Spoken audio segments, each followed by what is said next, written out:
প্রধান উপদেষ্টার ঘোষিত তারিখেই নির্বাচন হবে। জনগণ নির্বাচনমুখী হলে নির্বাচন পেছানোর সুযোগ নেই বলে মন্তব্য করেছেন স্বরাষ্ট্র উপদেষ্টা অবসরপ্রাপ্ত লেফটেন্যান্ট জেনারেল মোহাম্মদ জাহাঙ্গীর আলম চৌধুরী। রাজধানীর মোহাম্মদপুরে কৃষি মার্কেট পরিদর্শন শেষে সাংবাদিকদের এসব কথা বলেন তিনি। চাঁদাবাজ যেই হোক তাকে ছাড় দেয়া হবে না বলেও জানান স্বরাষ্ট্র উপদেষ্টা। আবু সাইদ রিপোর্ট।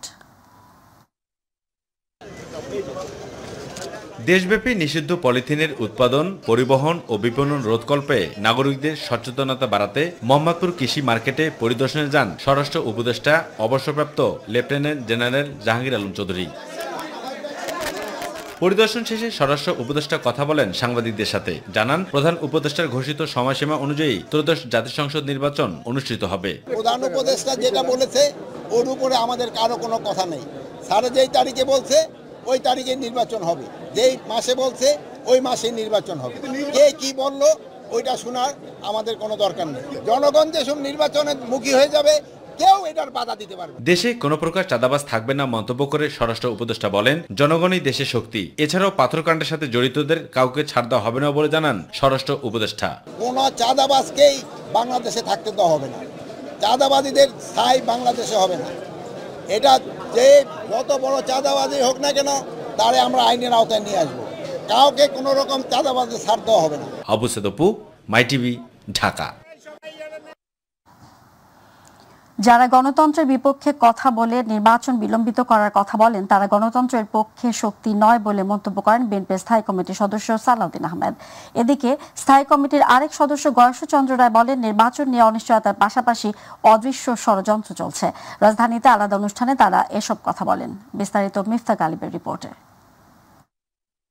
81তম জন্মদিন আমরা সকালে নয়াপল্টনে বিএনপি চেয়ারপারসন ও সাবেক প্রধানমন্ত্রী বেগম খালেদা জিয়ার 81তম জন্মবার্ষিকী উপলক্ষে দোয়া মাহফিলের আয়োজন করে জাতীয়তাবাদী যুবদল।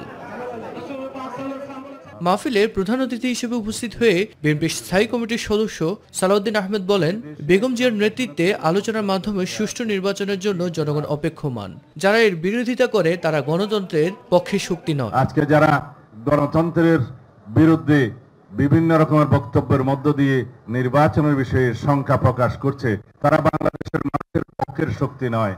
তারা হয়তো কোনো না কোনো কারণে নিজের কথাগুলো ইনিয়ে বিনিয়ে বলছেন যাতে করে নির্বাচনকে বিলম্বিত করা যায় অথবা বানচাল করা যায় অথবা নির্বাচন অনুষ্ঠান না হোক সেটা চায়। রাজধানীর শাহজাহানপুরে অপর এক অনুষ্ঠানে বিএনপির স্থায়ী কমিটির সদস্য গয়েশ্বরচন্দ্র রায় বলেন, নির্বাচন নিয়ে অদৃশ্য ষড়যন্ত্র চলছে।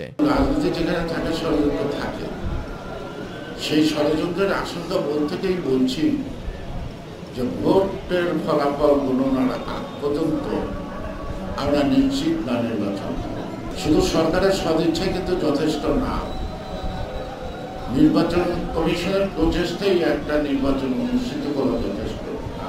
এদিকে জাতীয় প্রেস ক্লাবে জুলাই আগস্ট গণঅভ্যুত্থান ও ফ্যাসিবাদ পতনের বর্ষপূর্তি উপলক্ষে আয়োজিত আলোচনা সভায় স্থায়ী কমিটির সদস্য ডক্টর মঈন খান বলেন, 2008 সালের পাতানো নির্বাচনের মাধ্যমে দেশের সকল ব্যবস্থাকে ধ্বংস করে দেওয়া হয়েছে। 2008 সালের নির্বাচনও কিন্তু সুষ্ঠু নিরপেক্ষ ছিল না, সেটি ছিল পরিকল্পিতভাবে একটি সাজানো নির্বাচন এবং যার ফলশ্রুতিতে পরবর্তী 15 বছর তারা বাংলাদেশকে ধ্বংস করে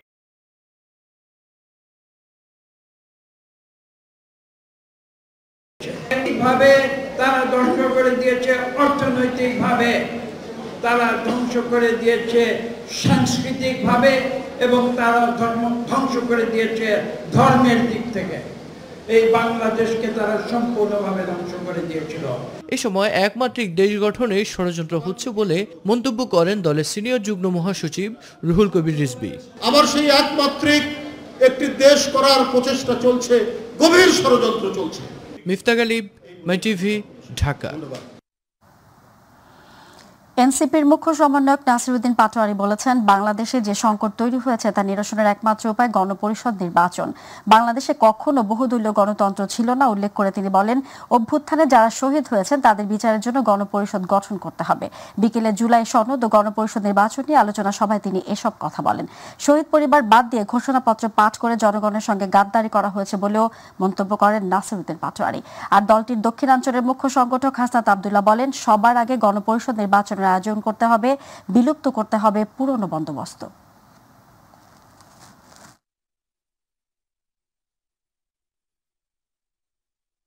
গণপরিষদ নির্বাচন হতে হবে।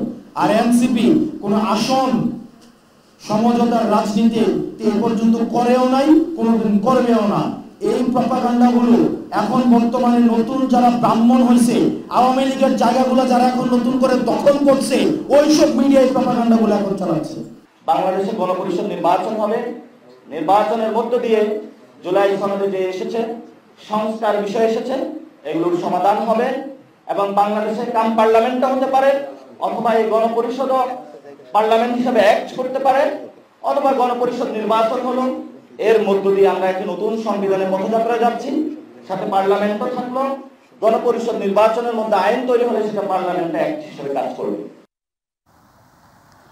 2008, 14, 18 ও 24 নির্বাচন একটি কলঙ্কিত অধ্যায় বলে মন্তব্য করেছেন নেক্সাস ডিফেন্স অ্যান্ড জাস্টিসের প্রধান সমন্বয়ক মেজর রেজাউল হান্নান শাহিন। অনুষ্ঠানে বক্তারা বলেন, বর্তমান ভোটার তালিকা স্বচ্ছ নয়, আগামী নির্বাচনে ব্যালট পেপারে কোনো মার্কা থাকার দরকার নেই বলেও মন্তব্য করেন অন্য তারা। শিমুল খানের রিপোর্ট। সিরডাপ অডিটোরিয়ামে নির্বাচনের চ্যালেঞ্জ ও সম্ভাবনা শীর্ষক এই সেমিনারে বক্তারা বলেন, জনগণকে দূরে রেখে কখনো ঐক্যমত্য হয় না। নির্বাচনটা ঠিক সেই সময় লাগবে যখন ওই সন্ত্রাসী সংগঠন আওয়ামী লীগকে চিরতরে নিষিদ্ধ করা হবে, তারপরে লাগবে। 14 বছর হতে চললো, আজও আমি আমার ছেলের দেখা পেলাম না। জুলাই ঘোষণাপত্র নিয়েও কথা বলেন বিশিষ্ট জনেরা। রাষ্ট্র আমাকে বলেনি যে সামান্য একটা ওসি মেজর সিনার বুকে গুলি চালাবে। এটা কোন রাষ্ট্র? দেশকে আগে রাষ্ট্র বানান। আমি নিশ্চিত করে বলে দিচ্ছি, আমাদের একটা ভূখণ্ড আছে, কিন্তু সেটা রাষ্ট্র হয়নি। বিভিন্ন দলের রাজনৈতিক লেভেল যাদের আছে তাদেরকে দিয়ে তাদের প্রতিষ্ঠানগুলোকে সেভ করবার জন্য কিছু পরিবর্তন করা হয়েছে। গণমাধ্যমের যে ফ্যাসিবাদ ছিল, সেই ফ্যাসিবাদ এখনো আছে। শুধুমাত্র নির্বাচনের মাধ্যমে সব সমস্যার সমাধান করা সম্ভব নয় বলে মন্তব্য করেন ঢাকা মহানগর উত্তর জামায়াত আমির। কোন একটা বিশেষ দলের প্রতি আনুগত্য প্রদর্শন করে নির্বাচন দেন, দুনিয়ার যেখানে যাবেন আপনি যতদিন জীবিত থাকবেন আপনি ঘৃণার 1 নম্বর পাত্র হবেন।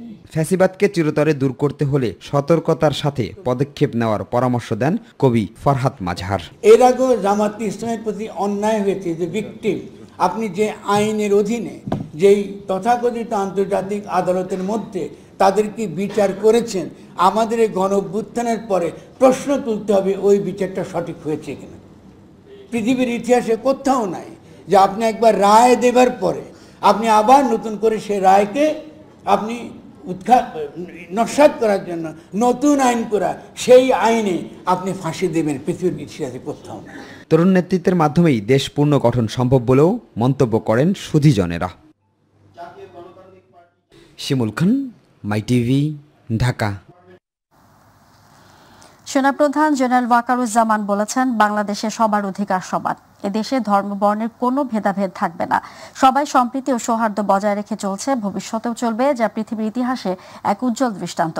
রাজধানীতে জন্মাষ্টমীর উদ্বোধনী অনুষ্ঠানে তিনি এসব কথা বলেন।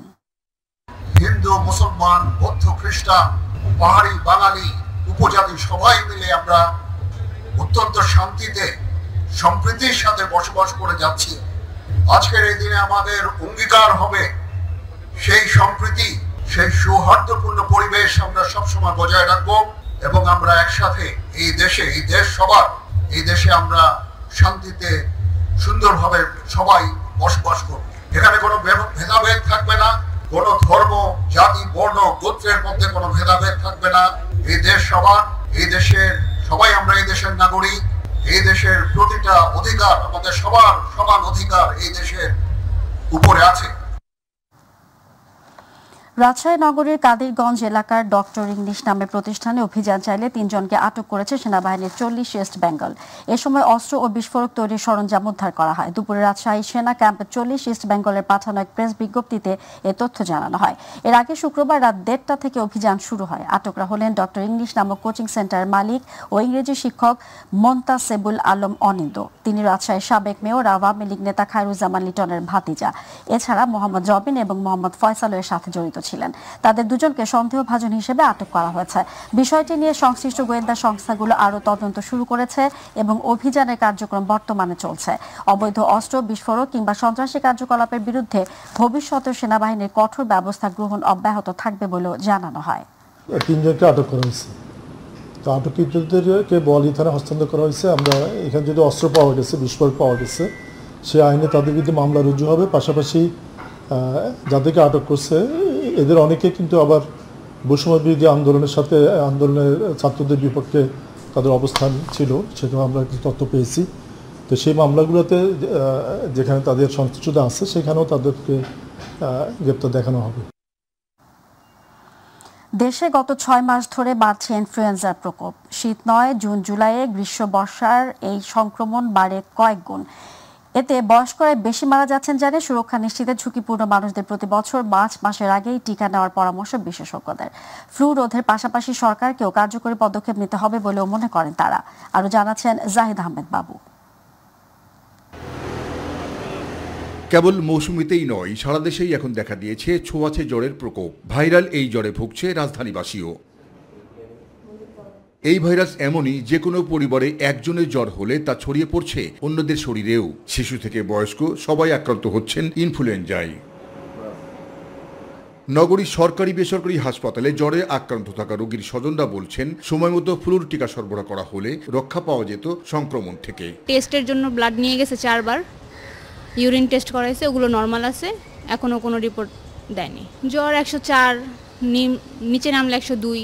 ভাইরাস জ্বরের যা অবস্থায়, এতে তো শরীরের শিশুর কিছুই থাকে না। যদি এটার টিকা দেওয়া হতো তাহলে অনেক ভালো হতো। মৌসুমী জ্বরের লক্ষণগুলো উল্লেখ করে ফ্লু সংক্রমণ থেকে রক্ষা পেতে সবাইকে সতর্ক থাকার পরামর্শ দেন হলি ফ্যামিলি হাসপাতালের জরুরি বিভাগের চিকিৎসক রাব্বি মাহমুদ। যেটা ক্লাইমেট চেঞ্জ, এনভায়রনমেন্ট, এখন অতিবৃষ্টি অনাবৃষ্টি একটা বড় বিষয়। ওয়ার্ল্ড ওয়াইড যে গ্লোবাল ওয়ার্মিংয়ের কারণে, তো এটার কারণে দেখা যায় যে এই যে হঠাৎ গরম, হিউমিডিটিটা অনেক বেশি আমাদের এই সময়, আবার হঠাৎ করে টেম্পারেচার কিছুটা কমেও যাচ্ছে, মানুষের সোয়েটিং হচ্ছে, ঘাম সোয়েটিংটাও দ্রুত বসে যাচ্ছে। এগুলোর কারণে যদি ইমিউনিটি লেভেলও যদি এনভায়রনমেন্টের কারণে এরকম সময় কিছুটা দুর্বল থাকে, সেক্ষেত্রে ভাইরাল অ্যাটাকগুলো বেশি হচ্ছে। বিশেষজ্ঞরা বলছেন, নিজেকে রক্ষা করার উত্তম উপায় ইনফ্লুয়েঞ্জা টিকা গ্রহণ। সময় মতো এর টিকা নেওয়া থাকলে তখন ফ্লু ভাইরাস থেকে সুরক্ষিত থাকা সম্ভব। কিছু সংখ্যক রোগী এমনও আছে যার এ থেকে নিউমোনিয়া হতে পারে, তারপর হচ্ছে হার্ট এফেক্ট হতে পারে, হৃদরোগ হতে পারে, আমরা বলি মায়োকার্ডিটিস, যে হার্টের মাংসে প্রদাহ হয়ে হার্ট দুর্বল হয়ে যেতে পারে। আমরা যদি লেটেস্ট ভ্যাকসিনগুলো ইউজ করি তাহলে আমার মনে হয় যে সেটা বড় সমস্যা হবে না। আর তাই ঝুঁকি এড়াতে শিশুদের পাশাপাশি বয়স্কদেরও ফ্লু টিকা প্রদান জরুরি বলে মনে করেন বাংলাদেশ মেডিকেল বিশ্ববিদ্যালয়ের সহযোগী অধ্যাপক ডাক্তার সোয়েব মোমেন মজুমদার। আমরা 2টা সময় দিতে পারি, একটা হচ্ছে মার্চ এপ্রিলের মাসের দিকে, আরেকটা হতে পারে সেপ্টেম্বর নাগাদ, অক্টোবর নাগাদ। এই 2টার সময় আমরা ভ্যাকসিনেশনগুলো করতে পারি। এই ভ্যাকসিনেশনগুলো যদি হয় তাহলে আমরা ইনফ্লুয়েঞ্জা জনিত যে ঝুঁকিগুলো আছে সেই ঝুঁকিগুলো থেকে অনেকটাই আমাদের জনগণকে আমরা রক্ষা করতে পারব। সরকারিভাবে প্রতি বছর যথাসময়ে টিকা সরবরাহ করা গেলে ইনফ্লুয়েঞ্জার প্রতিরোধ করা সম্ভব বলেও মনে করেন তিনি। সরকারিভাবে এরকম ভ্যাকসিনেশন কোনো কর্মসূচি প্রচলিত নেই। জাহিদ আহমেদ বাবু, মাই টিভি, ঢাকা। অনর্থক টেস্ট না দিয়ে চিকিৎসকদের প্রতি আহ্বান জানিয়েছেন আইন উপদেষ্টা ডক্টর আসিফ নজরুল। এ সময় ডাক্তারদের মধ্যস্বত্বভোগী না হওয়ার আহ্বান জানান তিনি। দুপুরে Bangladesh private hospital clinic and diagnostic মালিক সমিতির এক অনুষ্ঠানে এসব কথা বলেন তিনি। ডক্টর আসিফ নজরুল আরও বলেন, মানুষ ভারত, থাইল্যান্ডে চিকিৎসা নিতে চায় না। সঠিক চিকিৎসা সেবা দেওয়ার সক্ষমতা বাংলাদেশের আছে বলেও তিনি মন্তব্য করেন। নির্দিষ্ট কোম্পানির ওষুধ কিনতে রোগীদের বাধ্য করা হয়, এমন অভিযোগও করেন আইন উপদেষ্টা। মানুষ অনেক গরিব, এখানে লোকজন খুব গরিব আছে, বড় লোকদের গলা কাটানো সমস্যা নাই। গরিব রোগীদেরকে 14-15টা টেস্ট দেওয়ার প্রক্রিয়া বন্ধ করান। প্রাইভেট ক্লিনিকে সবসময় ওষুধ কোম্পানির প্রতিনিধির জন্য নির্দিষ্ট টাইম থাকে ডাক্তারের। আপনারা ওষুধ কোম্পানির দালাল। ডাক্তাররা এই দেশে বড় বড় হসপিটালের ডাক্তাররা কি ওষুধ কোম্পানির মধ্যস্বত্বভোগী? কোন জায়গায় নামান আপনারা নিজেদেরকে? আপনাদের সকল ধরনের যে সকল আইনি বাধা আপনাদের বিকাশের জন্য বাধা হয়, যে সকল আইনি বাধা আপনাদের জন্য দুর্দশার কারণ হয়, আপনাদের দীর্ঘমেয়াদী দীর্ঘসূত্রিতার কারণ হয়, সেগুলো লিখিতভাবে জানালে আমরা নিশ্চিত করছি যেগুলো আমরা দূর করার জন্য কার্যকর ব্যবস্থা গ্রহণ করব। নদী বেষ্টিত উপজেলা বরিশালের মেহেন্দিগঞ্জ। জালের মতো ছড়িয়ে ছিটিয়ে থাকা ছোট বড় নদীগুলো একদিকে যেমন এই এলাকাকে করেছে সমৃদ্ধ, তেমনি ভাঙনের কবলে পড়ে বারবার বদলে যাচ্ছে মানচিত্র। বর্ষাকাল থেকে শীতের শুরুতে নদী ভাঙনে নিঃস্ব হচ্ছে মানুষ, সেই সাথে হচ্ছে ক্ষতিগ্রস্ত, এমনকি বিলীন হয়ে যাচ্ছে রাস্তাঘাট। এর উপর সাম্প্রতিক আচমকা জলোচ্ছ্বাসে ভেঙে গেছে কয়েকশো কিলোমিটার সড়ক। দর্শক প্রতিনিধি শামীম হোসেন খানকে সঙ্গে নিয়ে মাহবুব সৈকতের বিস্তারিত রিপোর্ট। নদী বিধৌত উপজেলা মেহেন্দিগঞ্জ। দক্ষিণের জনপদ বরিশালের এই উপজেলার 16টি ইউনিয়নের মধ্য দিয়ে প্রবাহিত হচ্ছে মেঘনা, তেঁতুলিয়ায়, ইলিশা, গজারিয়া, মাসকাটা, কালাবদরের মতো স্রোতস্বিনী নদী। তাই প্রতিনিয়তই নদী ভাঙনের কবলে পড়ছে এলাকাবাসী। বিশেষ করে বর্ষা মৌসুমে ভাঙনের তীব্রতায় জনপদ বিলীন হয়ে পরিবর্তন হয়ে যায় উপজেলার মানচিত্র।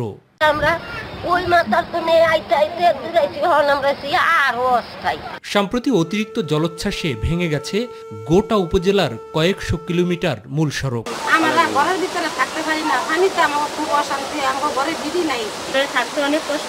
বিশেষ করে পাতারহাট থেকে উলানিয়া, মুজাফফর খান ডিগ্রি কলেজ থেকে কালীগঞ্জ বাজার, উত্তর উলানিয়া মটরখোলা সড়ক, চাঁদপুর বাদামতলী হতে লালগঞ্জ বাজার ব্রিজ, ভাসানচরের গুধিঘাটা সহ প্রায় প্রতিটি ইউনিয়নেরই একাধিক সড়ক এখন চলাচল অনুপযোগী।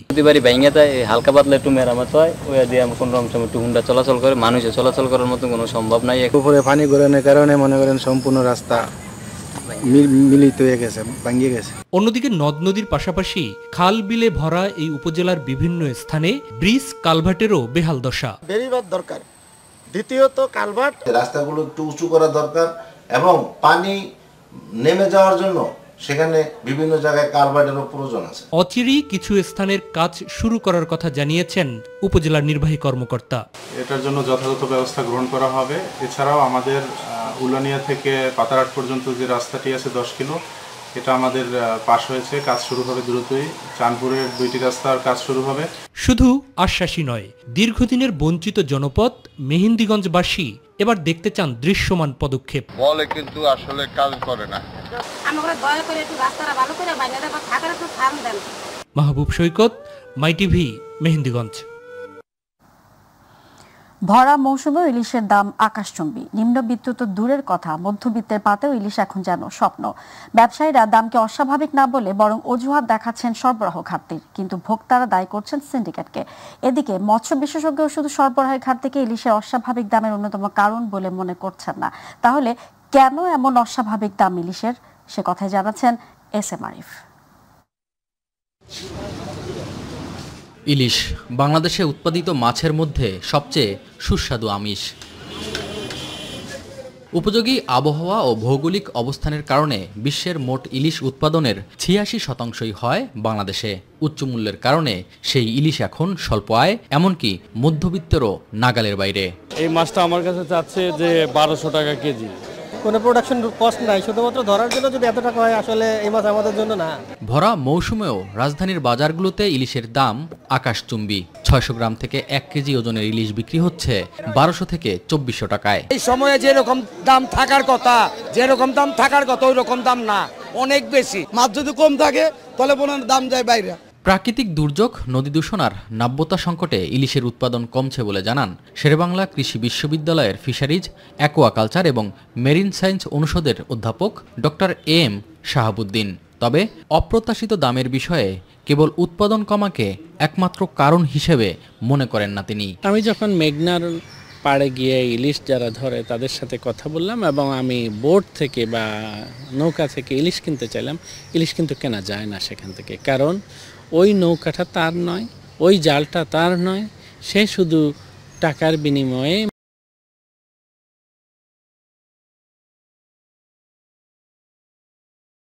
কাজে যে সাপ্লাই চেনটা ওনারা রেখে দেয় বা পুরোটা বিক্রি করে দেয় না। এই মৎস্য বিশেষজ্ঞ জানান, নদী দূষণ রোধ করে ইলিশের অবাধ বিচরণের পরিবেশ সৃষ্টিতে সবাইকে সচেতন হতে হবে। পাশাপাশি মধ্যস্বত্বভোগীদের হাত থেকেও রক্ষা করতে হবে এই শিল্পকে। এস.এম. আরিফ, মাই টিভি, ঢাকা। সনাতন হিন্দু সম্প্রদায়ের আরাধ্য ভগবান শ্রীকৃষ্ণের জন্মতিথি ও জন্মাষ্টমী আজ। এদিন থেকে শুরু করে সম্প্রদায় ধর্মীয় ভাব গাম্ভীর্য আনন্দ উৎসবের মধ্য দিয়ে জন্মাষ্টমীর দিনটি পালন করছেন। অত্যাচারের বিরুদ্ধে দুর্বলের অধিকার প্রতিষ্ঠা এবং দুষ্টের দমন ও শিষ্টের লালন করতে পৃথিবীতে আবির্ভূত হয়েছিলেন ভগবান শ্রীকৃষ্ণ। এ বিশ্বাস পোষণ করেন সনাতন ধর্মাবলম্বীরা। শ্রীকৃষ্ণের এই আবির্ভাব তিথি শুভ জন্মাষ্টমী হিসেবে উদযাপন করা হয়। জন্মাষ্টমী উপলক্ষে সনাতন ধর্মাবলম্বীদের শুভেচ্ছা ও অভিনন্দন জানিয়েছেন অন্তর্বর্তী সরকারের প্রধান উপদেষ্টা অধ্যাপক মোহাম্মদ ইউনূস।